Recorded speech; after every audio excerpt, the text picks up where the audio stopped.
Absolute justice versus absolute chaos. These are the two extremes in the One Piece world. And I've always asked myself, which extreme is the better or worst option?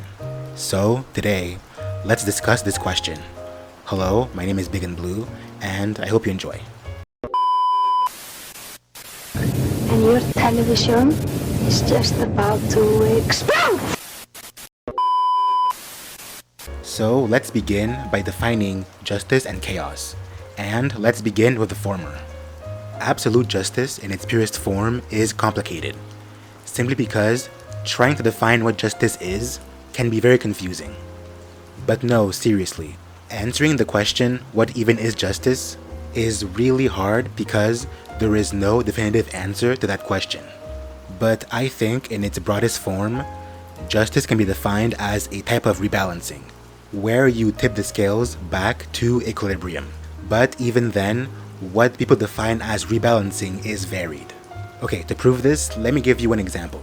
Let's say a man steals money from another and then spends all that money on vain things. In that specific situation, what is the just thing to do? To some, it is to reimburse the victim and to make sure that they didn't receive any financial issue from the situation. While for others, true justice is punishing the culprit. And then there are those who would argue both.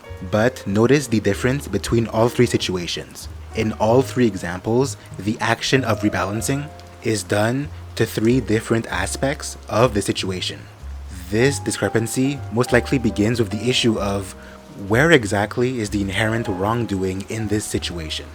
After all, justice is the rebalancing of a wrongdoing. But in this situation, there are three parts which could be considered the crime. Those being the victim losing the money, the culprit taking the money, and the culprit using said money. Many courts would only consider one part of this the actual crime, while the rest is just byproducts of the situation. Look, I'm not here to tell you what part is inherently the real crime. I honestly don't even know. What I am trying to say here is the act of implementing justice can really change depending on your view of the crime itself. The obvious problem here being if you have a twisted enough view on the crime itself, then your act in pursuing justice can also be corrupted. It has been well documented that a large majority of police forces only exist to benefit and protect the elites. I point this out because this way of thinking puts more emphasis on the victim part of justice.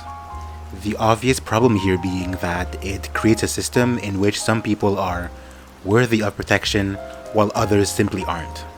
Naturally, there is the other side of justice, in which you put more emphasis on punishing culprits. This is the war on crime angle, that if you catch, imprison, punish, or kill enough criminals, crime itself will cease to exist. In the world of One Piece, the world government stands as a pillar of absolute justice, and their approach in rebalancing the world seems to be varied.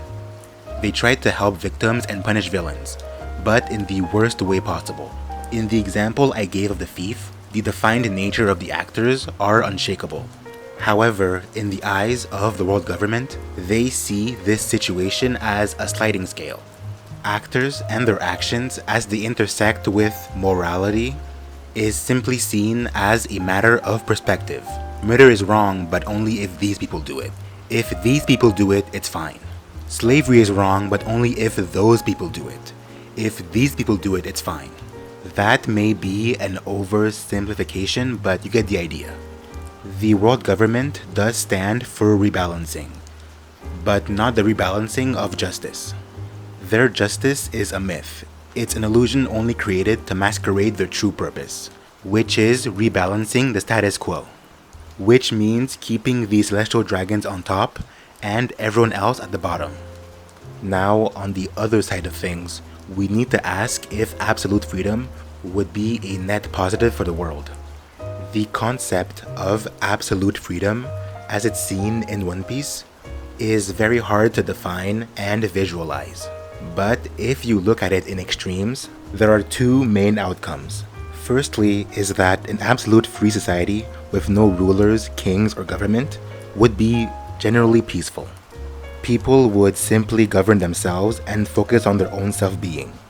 If a problem were to arise, like murder, the people involved would need to take care of it themselves as much as they can. Which, yes, as I say it, I realize how this could end horribly. But the assumption here is that everyone would stay out of others' business and would look out for themselves only, which would create a self-sustaining world.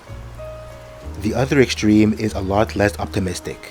In a world where everyone looks out for themselves and are expected to take care of their own problems, many people would use that to their own advantage and would cause chaos everywhere they went. The ones who naturally possess more power than others would try and use it to take over. In a perfect world, chaos or freedom could work, but all you need is one bad apple to destroy the peace. One point I do find fascinating is that in many ways, anarchy can lead to order and its own form of justice.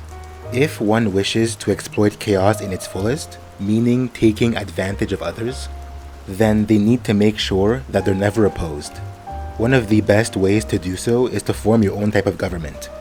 Kaido does something similar to this, with having a kingdom and soldiers. But they also have their own sense of justice, something they seem to oppose when the Marines do it. On the other hand, if people in a chaotic state wish to stop people like Kaido from exploiting others, then they need to also form their own sort of alliance or order amongst themselves. At the time I'm recording this, we don't know much about Joy Boy or the D-Clan yet. But we do know that they fought for freedom, and to do so they had to band together and form their own sort of justice and government.